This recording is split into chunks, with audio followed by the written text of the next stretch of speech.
Que legal ter a oportunidade de compartilhar alguma coisa com vocês, né? Faz tempo assim que eu não prego para tanta gente. E a palavra do sábado é a palavra do devocional semanal, né? E a palavra do devocional foi tipo, é sobre isso. Eu fiquei, é sobre isso o quê? É pra falar o quê? E aí, queria que nós pudéssemos abrir. Deixa eu só colocar aqui rapidão.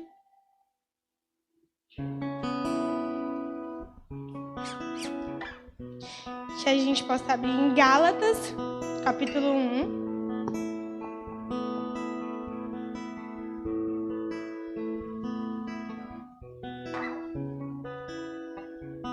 O tema do devocional era sobre isso, mas as vertentes que eram para ser faladas era a respeito do Evangelho, sobre o que o Evangelho se baseia, quais são as características do Evangelho, enfim. Todo mundo abriu? Amém, amém, misericórdia. Pronto, amém?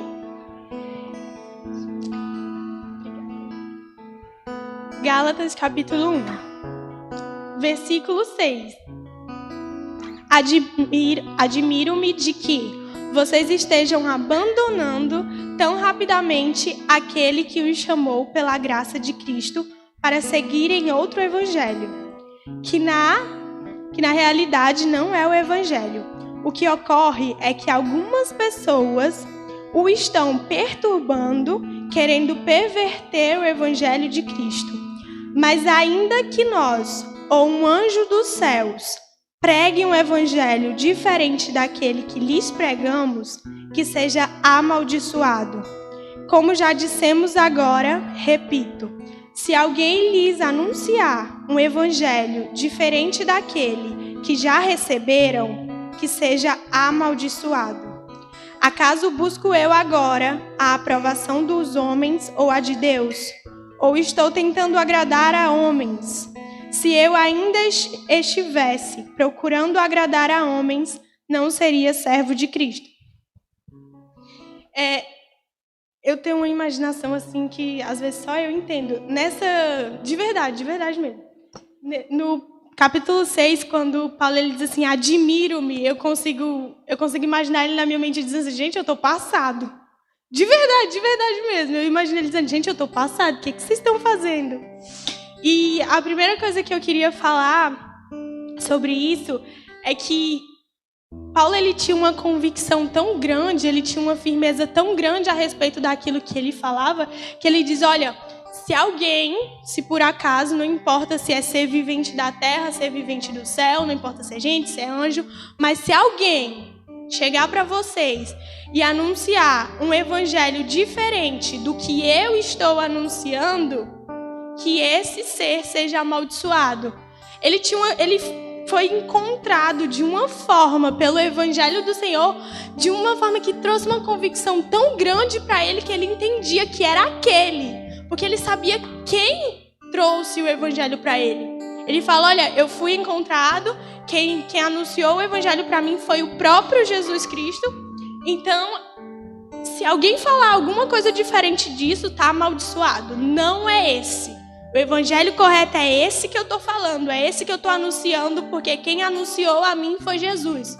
Então, qualquer coisa diferente desse é errado, não é o correto.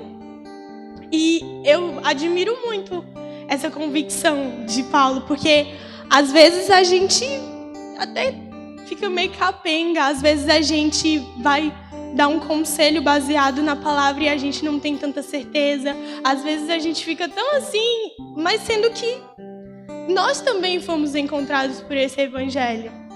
Nós também temos que carregar essa convicção, essa certeza de que o evangelho que eu sigo é o correto, é esse. Pronto, não existe outro diferente, não existe outro que se acrescente, não existe, é esse. Porque quem anunciou, a gente conhece quem anunciou. E, infelizmente, sobre isso, o que tem acontecido é que algumas pessoas têm tentado mudar esse evangelho, que é único, que o Senhor tenta enraizar nos nossos corações, mas tem gente que tenta acrescentar, sabe? É como se... Deixa eu ver como eu posso explicar. Tá aqui, esse é o evangelho que me foi anunciado, esse é o evangelho que eu conheço, e ele tem várias vertentes, várias coisas a serem seguidas, mas isso aqui que tá nele eu não consigo. Isso aqui eu não consigo seguir, isso aqui eu não consigo fazer, isso aqui... Então eu vou deixar isso aqui, e essa parte aqui do evangelho eu sigo. Essa parte aqui eu consigo. Tem muita gente hoje em dia que tem feito isso.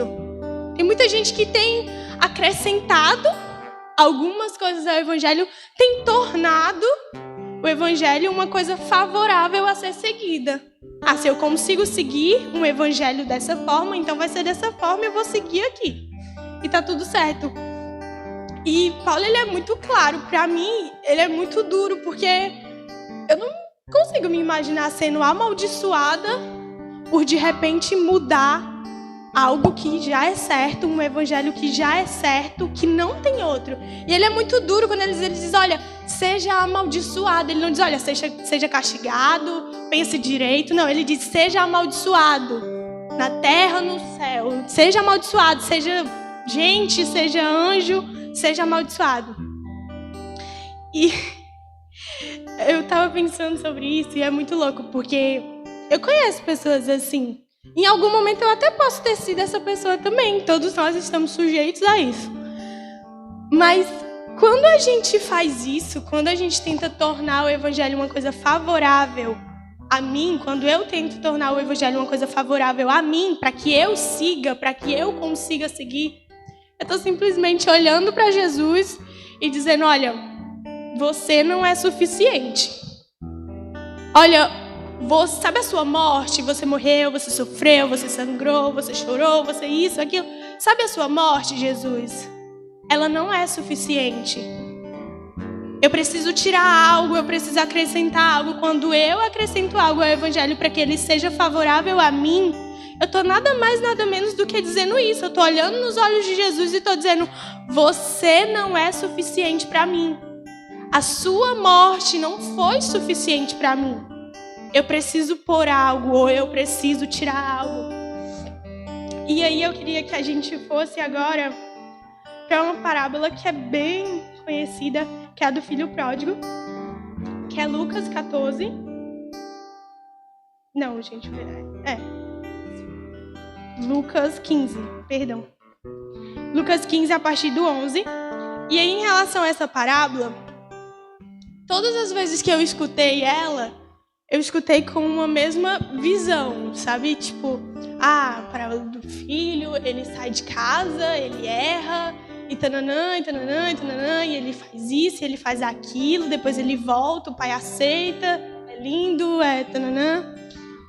Mas só que eu queria que a gente ouvisse, assim, que a gente olhasse hoje, não só para o filho que saiu e voltou, mas também para o filho que ficou, que era o filho mais velho. E aí, Lucas 15, a partir do 11. Jesus continuou. Um homem tinha 2 filhos. O mais novo disse ao seu pai, pai, quero a minha parte da herança. Assim ele repartiu sua prosperidade entre eles. Primeira coisa, tipo assim, o que é uma herança? Uma herança é algo que nos é deixado, né? O meu pai, ele tem isso, isso e isso, e quando o Senhor levar, ele vai me deixar uma herança, essa herança vai ser repartida entre mim e os meus irmãos, ou seja, depois que ele morrer. Uma herança é isso. 13. Não muito tempo depois, o filho mais novo reuniu tudo o que tinha e foi para uma região distante. E lá desperdiçou todos os seus bens, vivendo irresponsavelmente. Depois de ter gasto tudo, houve uma grande fome em toda aquela região e ele começou a passar necessidade. Por isso, ele foi empregar-se com um dos cidadãos daquela região, que o mandou para o seu campo, a fim de cuidar de porcos. Ele desejava encher o estômago com as vargens que os porcos comiam, mas ninguém lhe dava nada. Caindo em si, ele disse, Quantos empregados de meu pai têm comida de sobra e eu aqui morrendo de fome? Eu me porei a caminho e voltarei para meu pai e lhe direi: Pai, pequei contra o céu e contra ti. Não sou mais digno de ser chamado teu filho. Trata-me agora como um dos teus empregados. A seguir levantou-se e foi para o seu pai. Estando ainda longe, seu pai o viu e, cheio de compaixão, correu para o seu filho e o abraçou e beijou. O filho disse: Pai, pequei contra o céu e contra ti. Não sou mais digno de ser chamado teu filho. Mas o pai disse aos seus servos: Depressa, tragam a melhor roupa e vistam nele. Coloque um anel em seu dedo e calçados em seus pés. Tragam um novilho gordo e matem. Vamos fazer uma festa e alegrar-nos, pois este meu filho estava morto e voltou à vida. Estava perdido e foi achado. E começaram a festejar seu regresso. Enquanto isso, o filho mais velho estava no campo. Quando se aproximou da casa, ouviu a música e a dança. Então chamou um dos servos e perguntou-lhe o que estava acontecendo. Este lhe respondeu: Seu irmão voltou, e seu pai matou um novilho gordo porque o recebeu de volta, são e salvo. O filho mais velho encheu-se de ira e não quis entrar. Então seu pai saiu e insistiu com ele. Mas ele respondeu ao seu pai: Olha, todos esses anos tenho trabalhado como um escravo ao teu serviço e nunca desobedeci às tuas ordens. Mas tu nunca me deste nem um cabrito para eu festejar com os meus amigos. Mas quando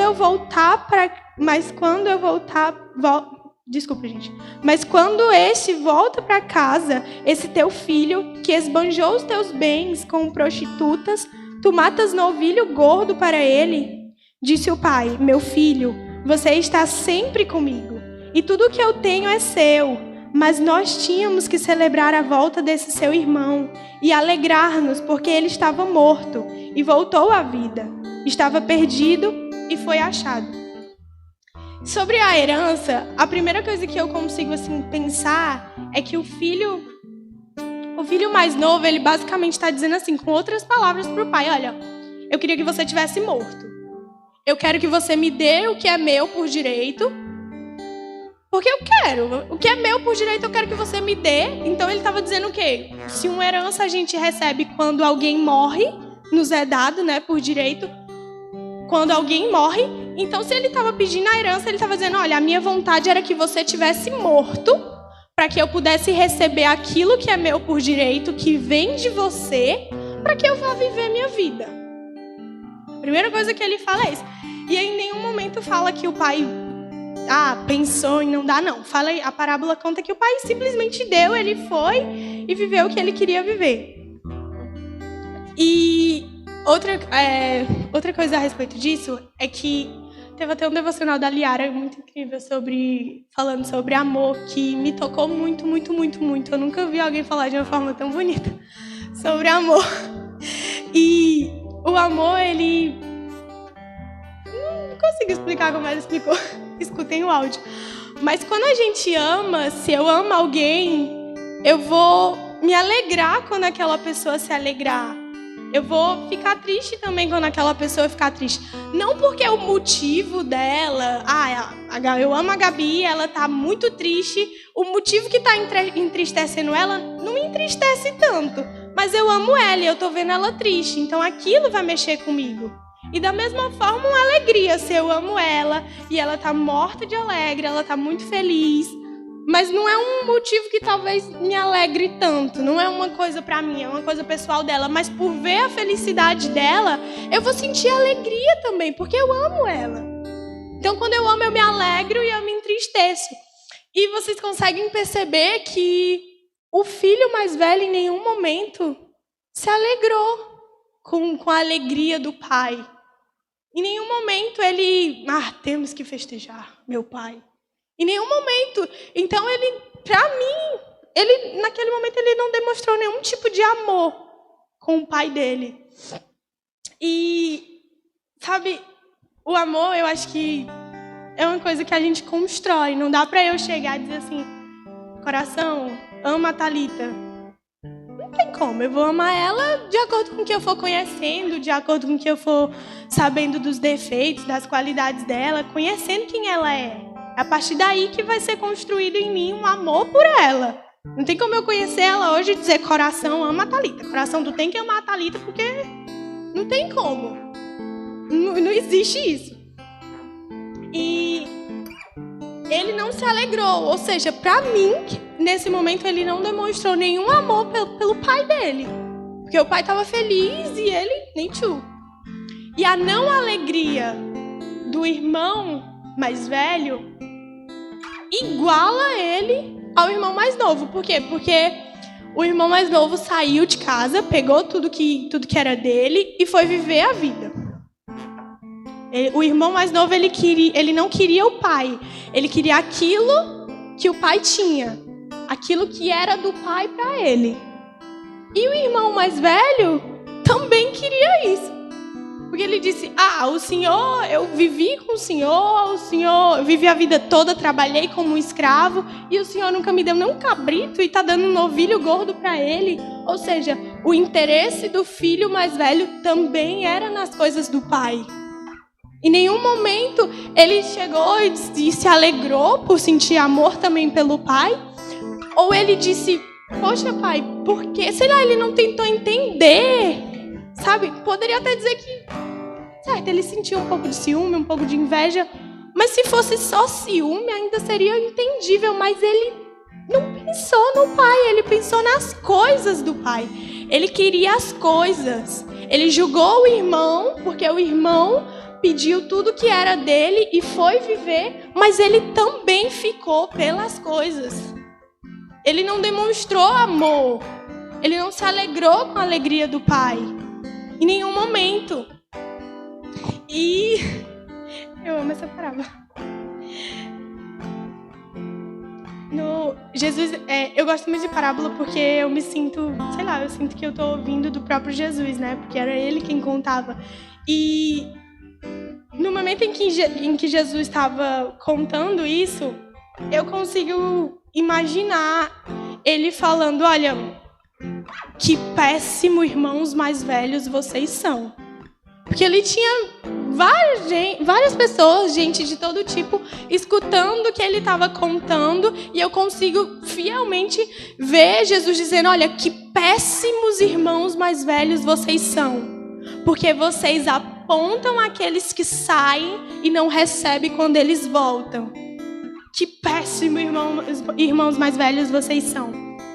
E na questão do filho mais novo, eu acredito que todo mundo, pelo menos eu nasci num berço evangélico e eu passei a vida inteira vendo um monte de gente vindo para a igreja, saindo da igreja, vindo para a igreja, saindo da igreja.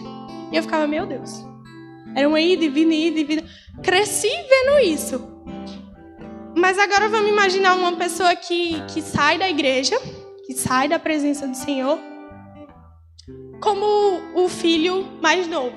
A pessoa vem, conhece, sabe quem Deus é, alguém apresenta a presença de Deus para essa pessoa, mas essa pessoa pega tudo que ela viveu e ela vai para o mundo, ela volta para o mundo, se acaba, vive assim realmente como o filho mais novo é descrito aqui.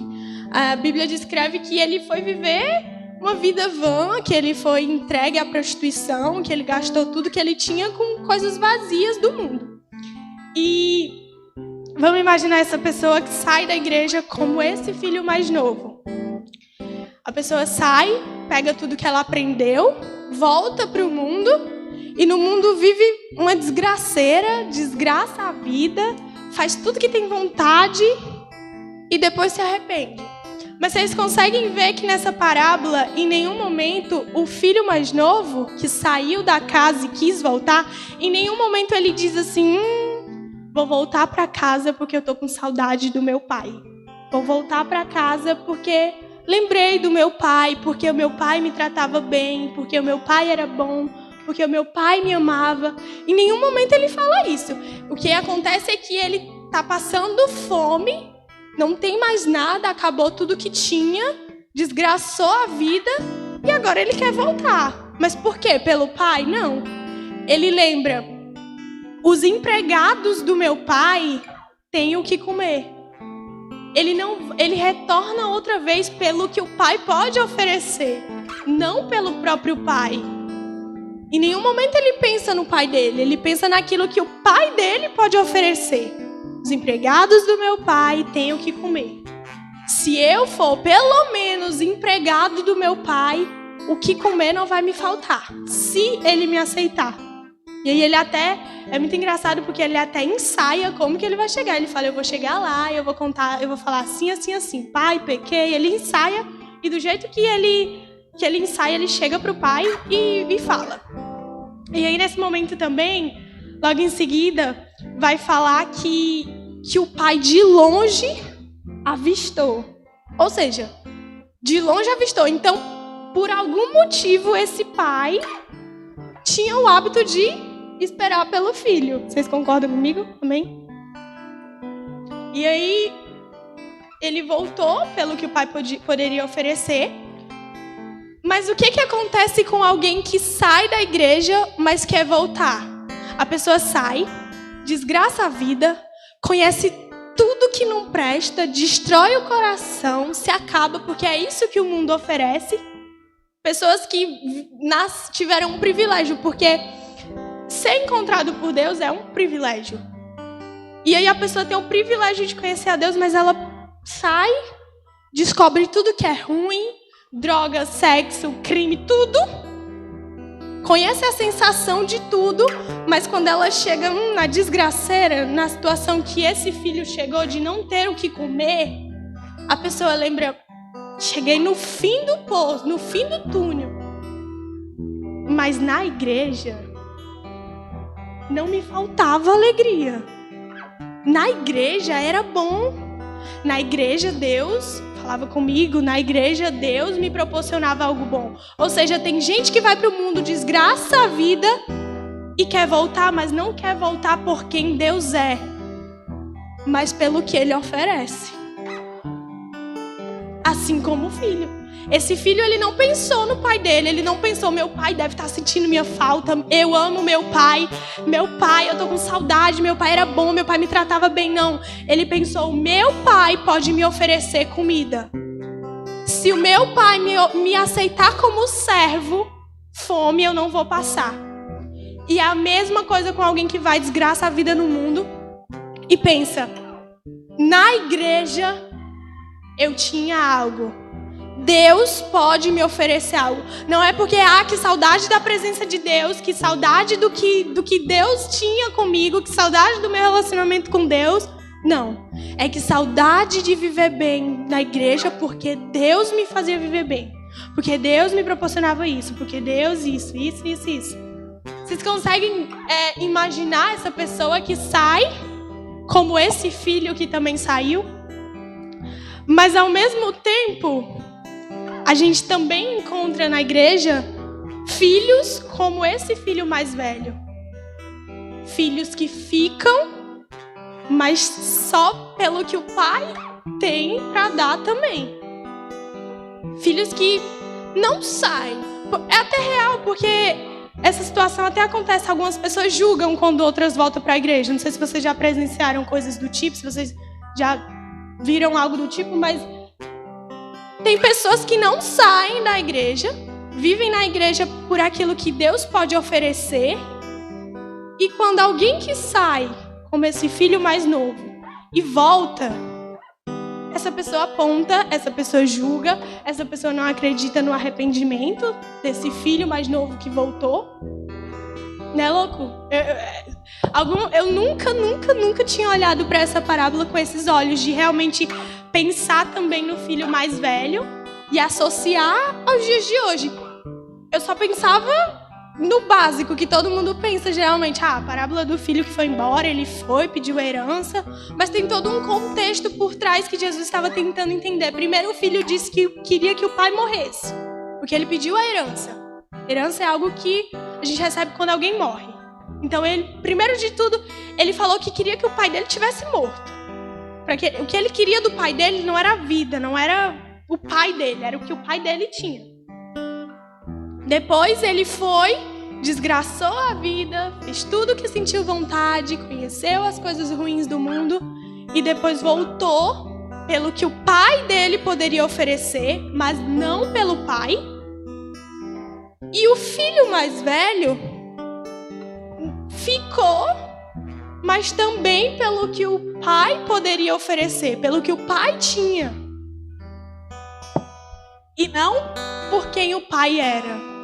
Tanto que ele não gostou quando o pai dele ofereceu algo bom para festejar, porque o irmão tinha voltado. E o pai que correu. Esse pai, o pai da parábola, ele não hesitou em nenhum momento em pensar, não vou receber, lá vem, olha lá, meu filho voltando, mas eu não vou receber ele, porque ele pediu herança, ele decidiu ir embora. Eu acredito que facilmente esse pai da parábola, ele poderia recusar esse filho. Mas ele não recusou. Pelo contrário, a parábola fala que ele de longe avistou. Ou seja, isso já me faz pensar que talvez esse pai já tinha esse costume de esperar pela volta do filho, já tinha o costume de ter essa visão, de olhar para longe para ver se o filho estava voltando. E aí conta que de longe, quando ele avistou, ele correu. Ele não esperou nem o filho chegar ou se justificar, como o próprio filho tinha ensaiado para falar, tinha pensado em falar. Não, ele correu e ele abraçou e ele beijou. E o filho não estava esperando nada disso. O filho estava esperando que pudesse ter a oportunidade de explicar que tinha pecado, que tinha errado e de pedir para ser um simples servo só para não passar fome. Mas ele foi surpreendido. E aí, mais uma vez, eu consigo imaginar o filho. Ah, mas pai, eu errei, eu não sei o que. E o pai, cala a boca. Vem. De verdade, eu consigo imaginar ele correndo. E ele vai e começa, pai, eu errei, eu não sei o que. Cala a boca, vem cá que eu consigo resolver isso. E esse pai é Deus. Quando a pessoa que está no lugar desse filho mais novo, que sai, que desgraça a vida e volta com a intenção de só melhorar aquilo que piorou, ela pensa que vai chegar e talvez pense que não vai ser aceita por Deus, pense que está tudo bem, vai só ficar ali no cantinho porque entende que a vida na igreja é uma vida melhor, mas vai ficar conformada só em ter voltado para a igreja. E aí Deus simplesmente surpreende, como aquele pai. Por quê? Porque Deus ele já espera a volta de um filho. Então Deus ele surpreende aquela pessoa que está querendo só ter o que comer. Deus vai lá, Deus abraça, Deus surpreende, enquanto aquele filho só quer o que comer. Vocês conseguem ver esse pai como o pai da parábola como sendo Deus? É muito real. E quando o filho mais velho, quando o pai ele fala para o filho mais velho assim, meu filho, tudo que eu tenho já é seu. Você ficou. Tudo que eu tenho aqui é seu. Mas o seu irmão voltou, então a gente precisa fazer alguma coisa. Mas tudo isso é seu. Tudo já é seu, já pertence a você. E aí a gente vamos pensar, quem pagou o preço pela volta desse irmão mais novo? O irmão mais velho, vocês concordam? Porque tudo era dele. O irmão mais novo pegou a parte da herança, acabou com tudo no mundo e voltou. O pai ainda está vivo, então tudo que ele tem, tudo que ele ainda tem, vai ser repartido de novo. Tudo que ele ainda tem vai ser repartido. Tudo era só do irmão mais velho, porque até então só o irmão mais velho estava. Mas a partir do momento que ele aceitou o mais novo outra vez como filho, tudo vai ser repartido outra vez. Ou seja, o irmão mais velho pagou o preço. Vai ter que repartir a herança outra vez. Tudo que era dele vai ser repartido outra vez. E, claro, diferenciando, uma coisa que a Thalita me alertou, Jesus, ele é o nosso irmão mais velho. A diferença dele sendo como um irmão mais velho é que, de modo algum, ele hesitou em pagar um preço por nós. Pelo contrário, foi um gesto de amor. né? A morte de Jesus na cruz foi um gesto de amor por nós, para que nós pudéssemos ser reconciliados com Deus, para que nós pudéssemos voltar para casa. E Jesus, ele era, em partes, como esse filho mais velho, porque tudo era dele. A herança de Deus, tudo era dele. Mas aí, por amor, ele decidiu repartir essa herança conosco. Amém? Nós somos herdeiros também, co-herdeiros com Cristo, por conta de que Ele pagou esse preço por nós. Por amor. Diferente do filho mais velho que não teve escolha. E Jesus, ele pagou esse preço porque ele amava o Pai. Diferente do irmão mais velho que não queria, o irmão mais velho da parábola, ele não queria pagar esse preço, porque em nenhum momento ele demonstrou amar o pai, em nenhum momento ele demonstrou se alegrar com a alegria do pai de ter aquele filho de volta. E Jesus não, Jesus ele quis pagar esse preço, quis dividir essa herança, porque ele não aguentava mais a angústia de ver um pai longe dos filhos. Porque aquilo era necessário para que houvesse uma reconciliação, para que os filhos pudessem voltar para a casa do pai. E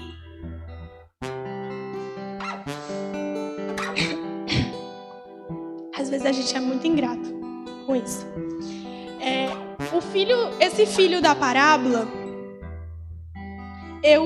a parábola termina aqui, né? Termina na festa lá, o pai comemorando e tal. Mas não conta o que depois, né? A parábola é uma história curta, um conto curto. Mas eu consigo imaginar esse filho que voltou, né? Arrependido. No dia seguinte, vamos imaginar a mente desse filho. Ele chegou, ele teve uma festa preparada para ele teve um banquete, ele teve vinho, ele teve o que comer, o que beber. E aí acabou a festa, ele teve onde dormir, ele continuou tendo o que comer e o que beber. Ele teve um lar outra vez, porque antes ele estava querendo comer o que os porcos comiam. Agora, de repente, ele já voltou, já é herdeiro outra vez. E aí imagina ele acordando no outro dia, com uma roupa limpa, dormindo num lugar agradável, sendo tratado bem pelo pai, que o aceitou outra vez, amanhecendo e ele tendo um café posto na mesa, né? Vamos falar assim, tendo o que comer. E aí imagina ele pensando, meu Deus, não. Como que pode? Eu só queria voltar para ser servo. Eu não mereço isso. Imagina a mente, vamos imaginar de verdade a mente dele. Eu não queria nada disso, eu não esperava por nada disso, eu só queria ser servo, aceito como servo simplesmente para ter o que comer, para não precisar desejar a comida dos porcos. E aí imagina ele pensando, meu Deus, eu não mereço isso. Quando que um filho desse vai pensar em sair de casa outra vez? Se a vontade vier, porque ele poderia pedir a herança dele de novo, fazer tudo de novo. Mas quando que um filho desse vai ter coragem de sair de novo daquilo? Desse ambiente que ele foi aceito, dessa paternidade que esperou por ele. Quando? Porque ele não vai ter coragem, porque ele vai ter gratidão. Ele vai pensar, poxa, eu não merecia, mas eu fui acolhido, eu preciso ser grato. Eu preciso ser grato por isso que me foi proporcionado sem eu merecer. E é isso que nós também precisamos ter. Gratidão. Porque é o que vai mover, para mim, o que move o meu relacionamento com o Senhor é a gratidão que eu tenho por aquilo que Ele fez por mim. A gratidão que eu tenho vai me mostrar o que eu posso fazer, o que eu quero fazer, até onde eu posso ir. E a gratidão pelo sacrifício de Jesus vai me lembrar todos os dias que eu não posso sair. Eu não posso sair porque eu já saí um dia, mas quando Jesus decidiu pagar um alto preço, eu não merecia, eu voltei e eu fui tratada como filha outra vez, eu não posso. a gratidão vai impedir que eu faça tudo de novo. E se essa parábola tivesse continuidade, se tivesse assim, parábola do filho pródigo, parte 2, eu tenho certeza que seria sobre isso. Ele não sairia outra vez, porque a gratidão não permitiria.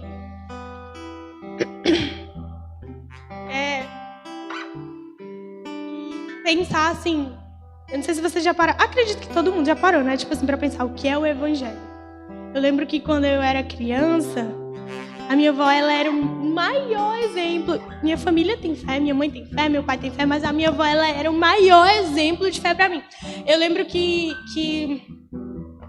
a minha avó, ela passou por um processo bem diferenciado de morte, mas eu lembro que ela perdeu a consciência, mas antes dela perder a consciência, no último dia dela de consciência, eu vi ela ajoelhada, orando, e ela tinha 92 anos, e ela estava orando, ajoelhada, e eu fui, né, para levantar, a senhora não pode, e ela estava orando. Então, para mim, ela era o maior exemplo. Ela teve a oportunidade de ela mesma entregar a vida dela para o Senhor, porque ela estava sentindo que ia ser levada por Ele.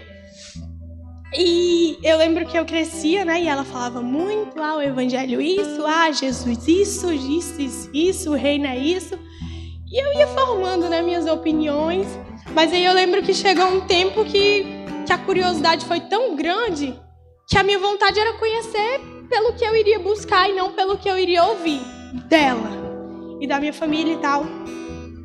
E aí é muito assim, né? Você para e você pensa, o que é o evangelho? O que é o evangelho? Se você perguntar, tem gente que se você perguntar não vai saber formular uma frase para responder essa pergunta. Mas na verdade o evangelho é só sobre isso. É simples, é puro, mas aí a gente vai lá e complica.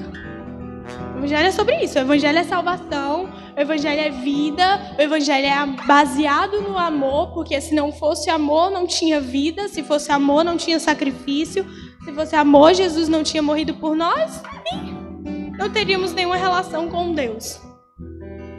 Então o evangelho é sobre isso. O evangelho é pra mim, hoje, Lia, o evangelho pra mim, o que eu trago no meu coração é a certeza de que o evangelho é uma certeza de esperança. É uma certeza de... Porque aquele pai que esperava pelo filho, que encontrou de longe, ele estava ali porque ele tinha esperança de encontrar aquele filho. Esperança de que aquele filho voltasse. Deus, quando nós voltamos para a presença dele, quando nós saímos e voltamos, ele espera por nós porque ele tem esperança de que nós venhamos outra vez. De que a gente possa voltar. E a gente vive pelo quê? A gente vive no evangelho, a gente vive o que é a vontade de Deus, por quê? Porque a gente tem esperança de salvação, a gente tem esperança de vida eterna, a gente tem esperança dos cumprimentos das promessas de Deus para nós. É sobre esperança. Vocês concordam? Amém? Vocês estão comigo?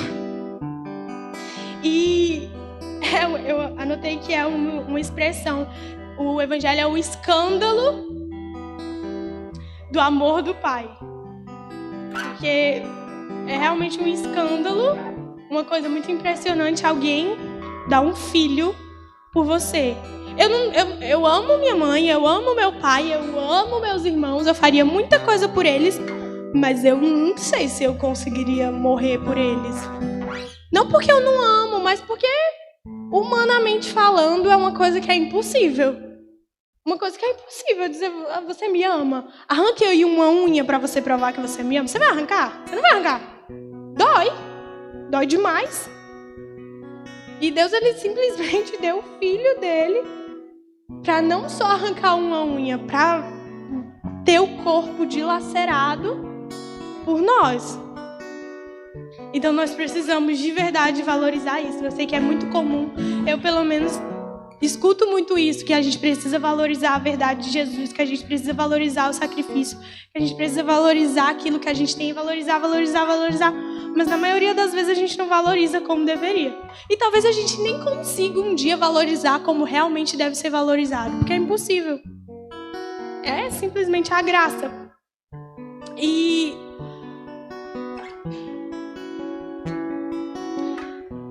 o nosso coração, isso eu escutei, né? Uma vez eu escutei sobre isso e ficou assim comigo. Porque eu comecei a pensar sobre isso, para se fazia sentido para mim ou não. Eu vi que, eu escutei que o nosso coração, ele tem mais facilidade para amar a criação do que o Criador. Por quê? Porque a criação a gente vê, a criação a gente pode ter contato, mas o Criador a gente não vê. O Criador, humanamente, a gente não vai conseguir ver a Deus. Não nesse corpo, né? No corpo glorificado, sim, mas não nesse. E o que eu fiquei pensando, poxa, eu preciso ser mais responsável com isso. Eu preciso entender que, tudo bem, eu amo a criação, mas e o Criador? Porque se a criação é boa, se a criação é agradável, se a criação me agrada, se a criação atrai o meu coração, por que o Criador não atrai mais? E eu fiquei pensando, né? Por que o nosso coração tem que ser assim? Por que a gente tem que ter mais facilidade de amar a criação do que o Criador? Não quero, é errado. E realmente faz sentido, se você parar para pensar depois com calma. O nosso coração, ele tem facilidade realmente de amar mais as coisas de Deus do que o próprio Deus. A própria parábola, trazendo para o filho que volta para a igreja, ele volta para a igreja por quê? Porque é interessado nas coisas que o pai tem para oferecer. Certo que Deus vai lá, surpreende, mostra outra vez qual é o sentido de viver com ele. Mas antes, o interesse é nas coisas e não na pessoa, não no próprio pai. E eu não sei se, às vezes eu achava muito perigoso quando eu pensava assim, eu sou amada por Deus e pronto, eu tinha uma certeza muito grande no meu coração. Continuo tendo essa certeza, mas era meio que uma certeza tipo, tudo que eu fizer, tá tudo certo, porque eu tenho uma certeza de que Deus me ama e Ele me ama. E Ele nunca vai deixar de me amar. Ele me criou, Ele me ama e Ele sempre vai me aceitar. Eu tinha essa certeza, né? Não que eu pensasse, vou errar, vou viver errando, vou fazer isso e isso e isso para desagradar a Deus, porque Ele me ama. Mas eu tinha medo de chegar a esse pensamento. Eu tinha medo de pensar, poxa, será mesmo que não é perigoso ter essa certeza? A Lia está dizendo que não é para eu ter a certeza de que Deus me ama. Não. Entenda. Deus ama a gente e nós não precisamos fazer nada para conquistar esse amor. Mas a gente também não pode simplesmente ser irresponsável com esse amor. Não, por exemplo, quando eu leio a Bíblia, quando eu venho para a igreja, quando eu louvo, quando eu me expresso, quando eu sou sincera com o Senhor, eu não estou fazendo isso para que Ele me ame, porque Ele já me ama. Eu preciso fazer isso para que eu ame Ele. Quando eu leio a Bíblia, não é, vou ler a Bíblia para Deus ver que eu estou lendo, para Deus ver que eu estou buscando. Não, eu estou lendo a Bíblia para entender quem Deus é, para saber quem Ele é, para saber o que Ele fez, para saber o que Ele vai fazer, para saber o que Ele pensa sobre mim. Sabe, quando tudo que eu faça pelo Senhor, não é para que Ele me ame, porque Ele já me ama, mas é para que eu ame Ele. Sabe, eu não preciso mostrar para os outros que eu tenho espiritualidade, que eu oro, que eu faço aquilo, que eu faço isso. Não, eu preciso realmente mostrar e fazer e ser essa pessoa para agradar a Deus. Quando a gente ama alguém, a gente quer agradar. Eu quero agradar as pessoas que eu amo. Todo mundo quer. Então por que às vezes a gente simplesmente é negligente com isso, em relação a isso com Deus? Por que a gente não pensa quantas vezes é normal e tal, mas a gente realmente precisa ser mais responsável com isso?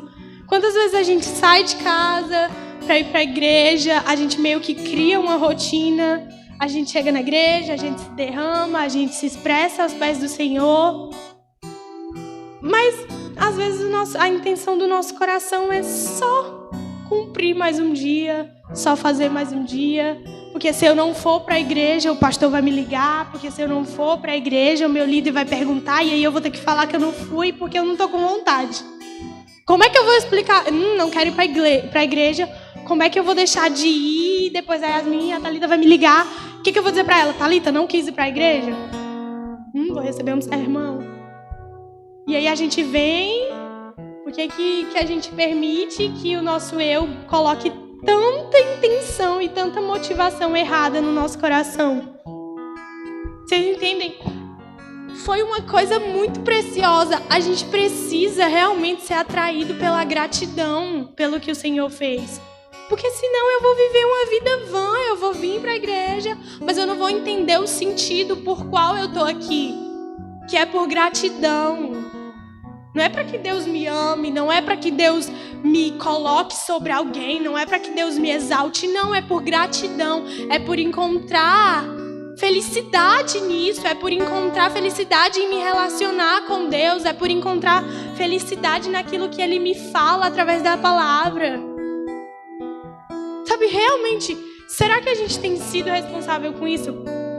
Começar de mim, porque eu penso muito sobre isso. Será que hoje eu estou sendo grata a Deus? Será que hoje eu estou agradando a Deus? Será que hoje eu estou indo para a igreja realmente pelo sentido real de ir me encontrar com o meu Senhor? Ou será que eu estou indo para a igreja só para cumprir mais um rito, mais um ritual, mais uma coisa, para mostrar que eu estou ali, para mostrar que eu posso liderar ou que eu posso servir porque eu estou ali, porque eu sou frequente? Todos nós estamos sujeitos a isso, né? Porque, como eu disse, o nosso coração se enche de intenção e de motivação errada. E se a gente não vigiar muito nisso, a gente acaba errando.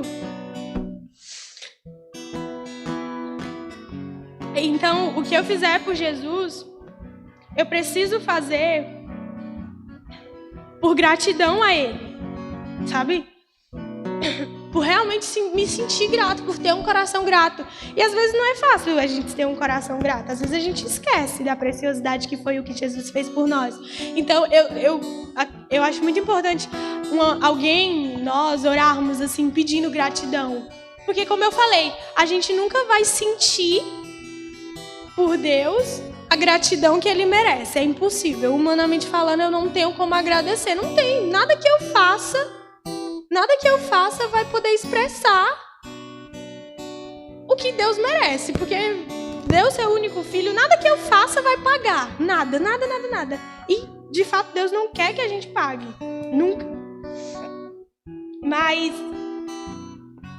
o perigo de a gente ver o evangelho assim, como um evangelho que salva, um evangelho que liberta, um evangelho que cura, que encoraja, que faz crescer, que traz amadurecimento, é que às vezes a gente se confia nisso. Mas quando eu digo isso, pensem comigo, Jesus, que era Jesus, ele não precisava, ele já estava com Deus, ele já tinha uma relação com Deus, mas ele fez um sacrifício. O maior sacrifício de todos foi o de Jesus. Então, se Jesus, que era Jesus, que é soberano, que é santo, que é filho, se ele fez um sacrifício, por que eu, Lia, estou isenta de me sacrificar? É impossível. Para que eu viva um evangelho, entendo que o evangelho é bom, que o evangelho é o evangelho da graça, é o evangelho da paz, é um evangelho que me salva, me cura, me liberta. Mas como que eu vou viver isso? Como que eu vou entender isso e viver sem me sacrificar? É impossível. Por que tem tanta gente que vive um ciclo dentro da igreja, que vive, sabe, vai a todos os cultos, mas você às vezes percebe, acho que quem lidera talvez já tenha passado por isso, você percebe que algumas pessoas não têm crescimento, que algumas pessoas não frutificam, e se frutificam, às vezes os frutos não permanecem. Porque não é só sobre entender o que é o evangelho ou sobre entender aquilo que Jesus tem para mim ou o que ele fez por mim. É sobre viver de verdade e entender que também requer sacrifício. Porque se o próprio Jesus se sacrificou por mim, que não mereço, que não tenho algo de bom para oferecer para Ele, como Ele teve para oferecer para mim? Por que que eu vou estar isenta de me sacrificar? Se eu viver desse jeito, sem sacrifício, eu não vou sair do lugar. Eu vou rodar. Eu vou entender o que é, eu vou entender sobre o que é, eu vou entender o que eu preciso fazer, mas se eu não fazer, não vai valer de nada. De nada. Então, a primeira coisa que a gente precisa sacrificar é todos os dias o nosso eu. Ali, eu escuto muito isso também escuto muito isso. A gente escuta sempre. A maioria das pessoas que vão pregar falam isso. Você precisa sacrificar o seu eu, você precisa se sacrificar, você precisa morrer para você precisa isso, você precisa aquilo. Mas eu acho que se é tão dito é porque talvez a gente precise entender todos os dias. Não dá para eu ter uma comunhão com Deus se eu não sacrifico o meu eu, se eu não sacrifico quem eu sou, se eu não sacrifico a minha carne, as minhas vontades. É impossível ter comunhão com alguém tão santo desse jeito. Então não é só um evangelho de glamour. Não é um evangelho que tá bom, eu entendo que é isso, então eu vou viver, pronto, Deus, eu quero viver, coloca teu evangelho em mim, me ensina. Não é assim. Não é só um evangelho de glamour. Existem sacrifícios. Mas o bom disso é que o evangelho é uma coisa pura, é uma coisa simples, é uma coisa que Deus não vai chegar para mim e vai dizer, olha, para você seguir o meu evangelho, você precisa ser assim, você precisa ser assim, você precisa ser assim, assim. Não, pelo contrário, eu consigo imaginar ele dizendo, olha, este é o meu evangelho, você tem a opção de viver ou não, e se você decidir viver, eu vou te mostrar o que me agrada e o que não me agrada. O que é bom e o que não é bom para você. Então, de verdade, entendendo isso, não tem como eu querer viver longe disso. Não tem. E por entender que isso é algo tão bom, é que a gente tem o desejo de manifestar isso. De trazer as pessoas para viver isso também. Sabe, quando eu tenho o desejo de ir e mostrar, sei lá, para os meus amigos, para minha família, sobre o amor, sobre o evangelho, não é porque é bom e tal, é porque eu entendo de verdade que é algo que salva.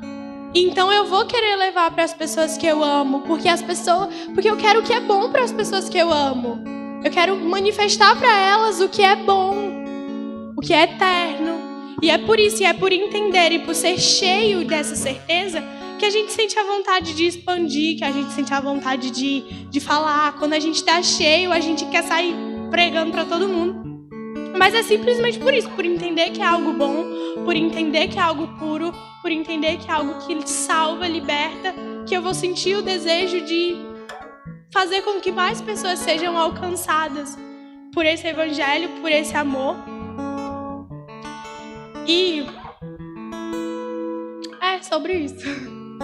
De verdade, que nós possamos nos policiar todos os dias, sabe? Entender que nós precisamos todos os dias, como um corpo, como um só corpo, pensar sobre isso. Eu acho que quando a gente pensa, a gente cria consciência a respeito de algo. Então, que a gente possa ser responsável, que a gente possa pensar todos os dias o que eu tenho feito para ser grata a Deus, para demonstrar gratidão a Deus. O que eu tenho feito para ser grata pelo que Jesus fez por mim. O que eu tenho feito e será que eu tenho tido gratidão no meu coração pelo fato de o Pai ter me aceitado outra vez, pelo fato de Jesus ter dividido a herança comigo. Então, realmente que seja enraizado em nós um senso de responsabilidade com isso, um senso de responsabilidade com o Evangelho e com aquilo que ele significa para nós. E é sobre isso.